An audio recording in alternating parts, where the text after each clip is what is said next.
Let's take a look at today's front pages. So let's do that, should we? The Times says a beaming Queen gets her party started as the first day of Jubilee celebrations began yesterday. Yeah, the Express says incredible, showing an image of the mall packed with crowds. The Mirror says, wow, what a racket, great granny. Gang they call her, apparently. Really? As Prince Louis covers his ears for the fly pass. Oh, that's a good subject. What do you call your gran? Anyway, the Eye calls her a history maker as she becomes the first British monarch to mark 70 years on the throne. Oh.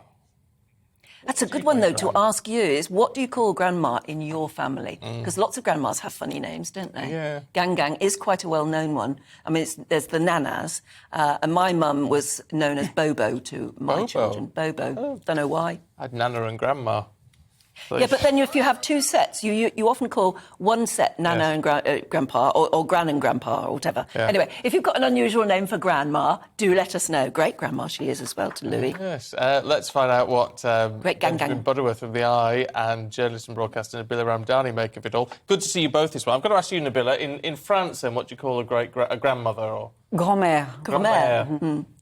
Sounds very nice, actually. That sounds very formal. There must be shorter versions. I call my mum Maman and my grandmother Mama. Mama. Oh, that's interesting. That's quite nice. What about you? Did you? Grandma.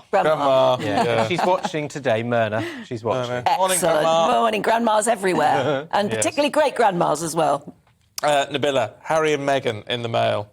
Yes, indeed. Harry and Meghan's comeback, public comeback anyway, since their decision to leave the UK in 2018, but no sign of peace yet. That's what Richard Kay writes about in the Mail. There was always going to be questions about whether the Sussexes comeback would, they would hijack the limelight or upstage anyone. And I have to say, they came across very much as a very small sideshow. And as Richard writes in the Mail, they still managed to edge into sight through an open window where they had a VIP viewing of the trooping of the colour from the Horse Guards parade. They were pictured offering a playful shush as they knelt down to share jokes with Princess Anne's grandchildren.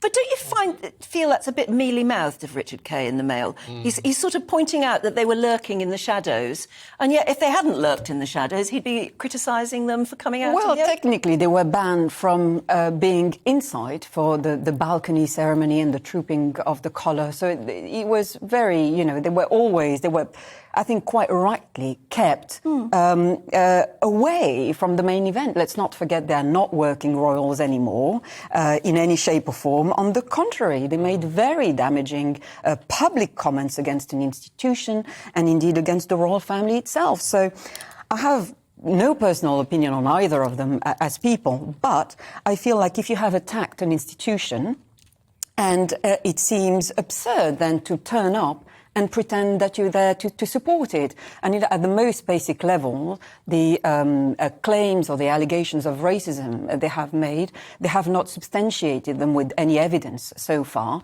So I think it's quite fitting that they should withdraw those accusations in order to be back in the fold in some way. I just think it's. I mean, he sort of says, they sort of got snuck into the limelight in a very small way. Well, only if you're a photographer with a massive lens on your camera. Well, it was a small way because they are, in the end, inconsequential pictures. They look rather awkward. They're effectively being put at the children's table. Oh, no, I thought it was all right, that. Well, they come across as kids themselves playing with the kids. If you are making such a comeback as an influencer and fly all the way from California to attend such massive celebrations, you want to be with the adults. But I think it's fair to say that the adults were quite legitimately jittery at the thought of speaking to them because they might be quite worried about whatever they tell them, that it will end up being sold on a TV interview or as part of a Netflix and Spotify deal, I'm afraid. And I think, maybe the picture at the window that you saw in the Mail is understandable, but there's this other photograph of Meghan in a car, and the window is pulled down and she leans right into the window so all the photographers can get the photograph of her being in London. Now, you remember, they wouldn't come back to this country because they said they didn't feel secure. It was absurd when it was the Duke of Edinburgh's memorial, as if, you know, all the heads of state of European monarchies were there. I'm sure they would have been safe. But I tell you what, if they were that worried about security, she wouldn't have rolled the window down in public. It would seem pretty clear she was doing that to make sure photographers got the image of her in London. Oh, I don't know. I'm not that cynical. It's quite ironic that they were pictured telling the children to shut up when they have been told to shut up for months. That's a good one, yes. True. It's very difficult to know, isn't it, whether to sort of forgive and forget. You don't mind forgiving and forgetting as long as they don't do any more. And I suppose as long as there is some contrition. And that's the thing, you know, let's not forget, Prince Harry has a book coming out later this year. So maybe the Queen is hoping that this can iron out some of the problems, and maybe he won't be as remarkable as he could be in that book. But the other story I've got here is that one person that wasn't invited was Kim Kardashian. I don't know if you've seen that. I saw She that. wasn't invited. No. Well, thank heavens for that. She asked for an invitation, didn't she? She did. So you've got the big apparently. concert at the outside Buckingham Palace on Saturday night, and you've got Diana Ross, Elton John, all those performing. And Kim Kardashian and her comedian boyfriend asked for tickets. They've flown into London for this week, and they were told, no, you can't come. So, you know, Meghan's, I guess she's the only American that's getting anywhere near. The Palace have probably never heard of her. Why would you have the nerve to do that? I can't understand the gall of some people. It's because they understand it as a showbiz event, I suppose, don't they? Yeah. So they think, you know, we're on the A-list, why shouldn't we be there? Yeah.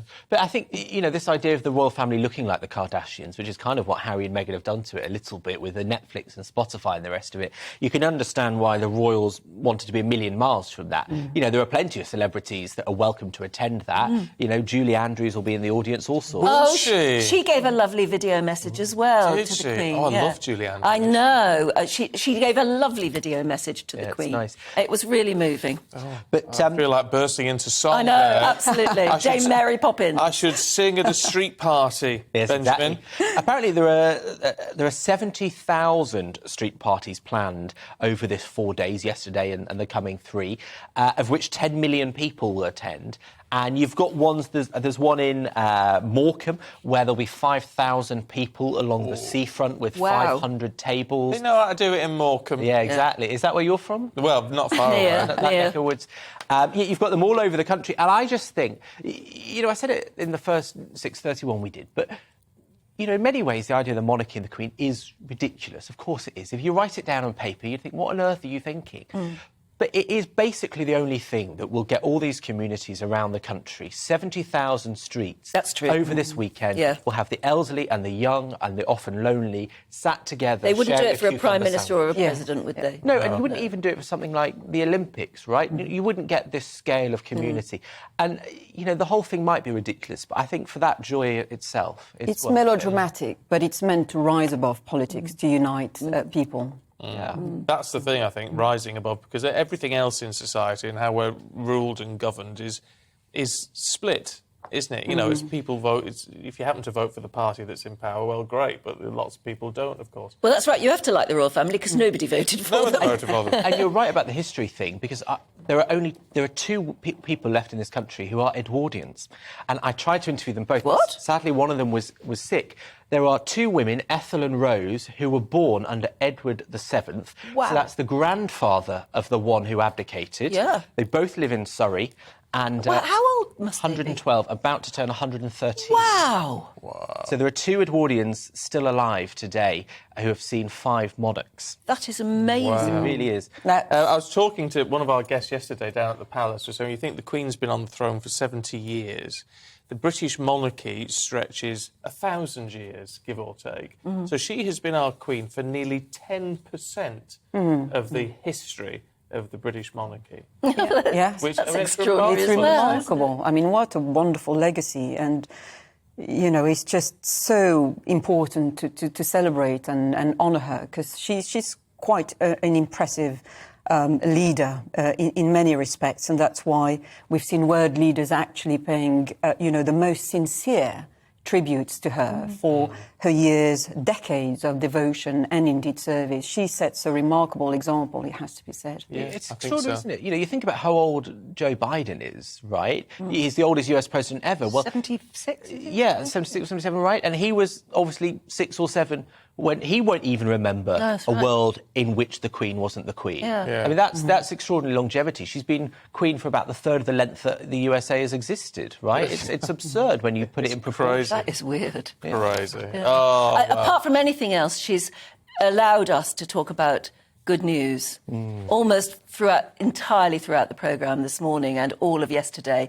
And we need that sometimes, don't Sometimes we? we We just know do. there are terrible things happening in the world and, you know, cost of living crises and all the rest of it. But you can submerge yourself too much in doom and gloom. And the Queen has lifted us well above all that. She has. Just for a while. She has. Look, we've got to leave it there, Nabila, Benjamin. Thank you both Thank you very very much. indeed.